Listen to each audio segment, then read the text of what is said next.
Welcome to the Fear and Greed Business Interview. I'm Sean Aylmer. 1 in 2 people don't know if their money will last in retirement.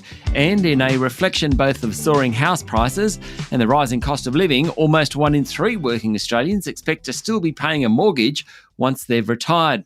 These pretty alarming stats come from the latest How Australia Retires report by investment giant Vanguard. It might be a wake-up call for plenty of Australians who don't have a plan for their retirement. Remember, this is general information only, and you should always seek professional advice before making investment decisions. Daniel Shrimski is the Managing Director of Vanguard Australia. Daniel, welcome back to Fear and Greed. Thanks for having me again, Sean. Great to be here. When I read the report, what kept coming through amid all those statistics is the fact that people just aren't planning for retirement properly. Yeah, it certainly does come through in the research, Sean. I think the good thing is there's still an opportunity for most Australians, but there's obviously a lot that the system can do, but that there's a lot that individual Australians can also do in terms of putting themselves in a better position. Okay, so nearly 1 in 5 Australians are renting in retirement. 30% of working Australians expect to still be paying a mortgage. I suppose, did the numbers surprise you? But kind of even before that, how important is it that people do their best to pay off their house or whatever accommodation they have before they retire? Well, I just think it gives a lot of financial freedom to retirees. We've seen that confidence in retirement certainly is attached to whether you own your home, and those that own their home are more confident in retirement than those that are paying off their mortgage, and those that are still paying off a mortgage are more confident in retirement than those that are renting. And confidence in retirement is certainly about a successful retirement. So, yeah, it's concerning when there are a lot of Australians that are going to still be drawing down on savings to pay rent and to pay down a mortgage. What about the number of people worried about running out of money? Is that kind of what you expected? Well, again, this one for us was alarming, Sean. And there's this thing, people have heard of FOMO, where there's a new thing out there, FORO, which is fear of running out. And as you rightly said at the outset, 1 in 2 Australians don't know if their money will last in retirement. And the one that jumps out for me most concerning is 50% of retirees don't know how much they can spend on an annual basis to not outlive their savings. And that's a pretty tough position to be in if you're a retiree. So, a lot of work to do from an industry standpoint to put retirees back in a better position. Are people overly worried about that? I mean, I think of my own mother and sort of older people I know. Often they worry about it more than it's actually the reality. Yeah, I think when people outlive their savings, that's obviously a huge concern. Or maybe people aren't living to their means and then they're not living the retirement that they deserve and have worked so hard for over time. So I think having a plan is so important, Sean. And a plan could mean having a financial advisor, but there are accessibility and affordability issues with having a financial advisor. So for some, it could be just as simple as having a spreadsheet and having goals and understanding, what you can actually spend to live the retirement that you deserve. What about the cost of living crisis? How does that play into what you're talking about there and retirement expectations? Because I'm sure that people today think differently to perhaps 2 years ago or 3 years ago.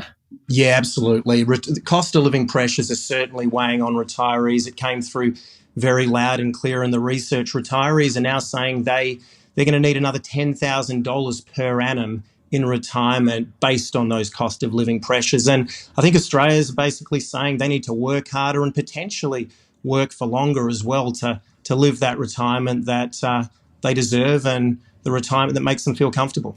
So I think last year when we spoke, it was 1 in 3 people were expecting to keep working in some capacity during retirement. Is that still the case, particularly given this cost of living crisis? Yeah, we didn't specifically ask that as part of the survey, Sean, but I have no doubt that Australians are feeling as though they're going to have to work for longer. And maybe that means part-time work even in retirement. Stay with me, Daniel. We'll be back in a minute.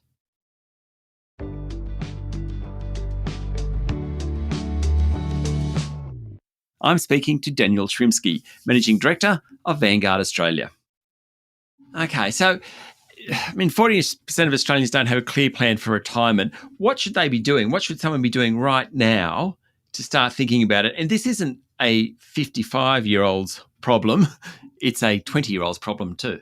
Yeah, well, absolutely. I mean, and as you say, I think the great thing is that the industry is bringing these issues to the surface now, and many Australians can do something about it. I think engagement is a big issue in the industry. Younger Australians need to engage earlier on. They need to understand the investment that is their superannuation. They need to understand the fees that they're paying. And I think, like many things, preparation is key, and retirement and superannuation are one of those things where preparation actually makes a difference. So it could be engaging with your super, it could be putting a plan together, using a spreadsheet, setting out some goals. But people need to ultimately think of superannuation as an investment and something that's an investment in their future. So I don't think they are ors, I think they are ands. The report actually talks about, I think it was 50% of Australians don't know what they pay in super fees. I think from memory, there's also about that same number who probably don't fully realise the tax benefits of superannuation versus the marginal income tax rate. All that, I mean, how do we make super interesting for my 22-year-old son is probably the question. Like, how do we get them thinking about this? Because at 22, if you can minimise fees, that can make a big difference in 40 years' time. Oh, absolutely. I think fees make a huge difference, and a small difference in fees can make a material difference to one's retirement readiness, their retirement income. So, how do you make it interesting? Look, I look at how I think Australians understand to the basis point almost what they're paying in mortgage rates for their home. Yep. But Yep. superannuation are most Australians' second largest asset after their family home, and they should care about what they pay for. And they should care about the fee construction. They should care about the investments that they're in. It's not something that's attached to your workplace. It's something that is your investment in your retirement future. And yeah, we need to find a way as an industry to get people to lean in, and not lean in when it's too late, to lean in early on.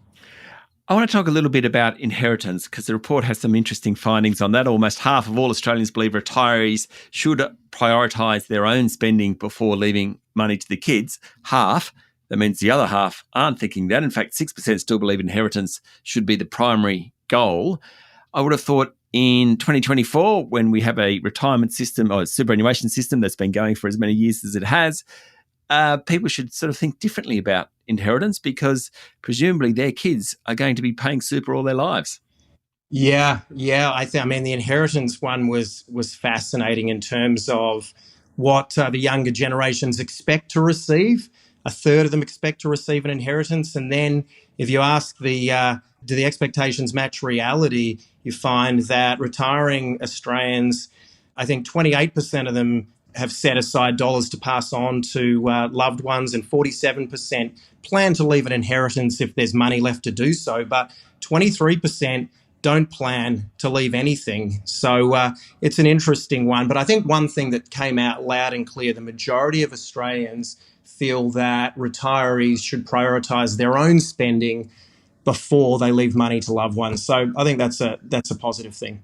Yeah, absolutely. Couldn't agree more. I mean, kind of rounding this out where we started in terms of getting more knowledge about the superannuation system, about fees, about how much money you need, etc.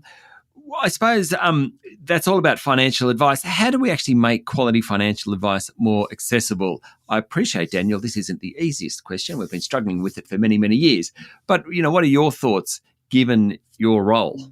Yeah, look, I'm cautiously optimistic that some of the reform that is going on will lead to more accessible and more affordable advice. But I think, and we obviously a large multinational, in the United States, 60% of Americans are advised. And in Australia, it's more like 10% because in Australia, it's full service financial advice or nothing. And there needs to be something between that caters for some Australians that just need simple needs. They have simple needs. They just need some guidance. They need some tools, some calculators. They don't need all that comes with a full service financial advisor. And I think some of the reform's going to tackle this, and the reform's going to enable people to be met where their needs lie, and confident that we'll get to a better place, and confident that more Australians will be able to have the guidance and support that they need to make sure that their financial position is much better placed. So some of the reforms they're talking about in the Equality of Advice Review, the idea of a qualified advisor, the term's a bit of a misnomer. They're kind of good ideas, you think, because it just seems in recent years there's been so much red tape around it. So an advisor trying to make money is really struggling because they can only service people with a lot of money, not people with a little amount of money because of the bureaucracy. Do you think we're making headway in breaking that down? I think so. And again, the naming convention qualified advisor might need some work, but the ability of superannuation funds to provide simple advice, I think is a positive, and I think can increase the number of Australians that have the support they need. So, we are broadly supportive of that. Of course, the devil will be in the detail. We're looking forward to seeing more detail, but again, the financial advisor community is not going to be able to serve all the needs of Australians. There's going to need to be a situation where other institutions or there are other means for Australians to access simple advice and simple guidance that will go a long way to helping Australians have a more successful retirement. Daniel, thank you for talking to Fear and Greed. Thanks for your time, Sean. That was Daniel Shrimski, Managing Director of Vanguard Australia. This is the Fear and Greed Business Interview. Join us every morning for the full episode of Fear and Greed, daily business news for people who make their own decisions. I'm Sean Aylmer. Enjoy your day.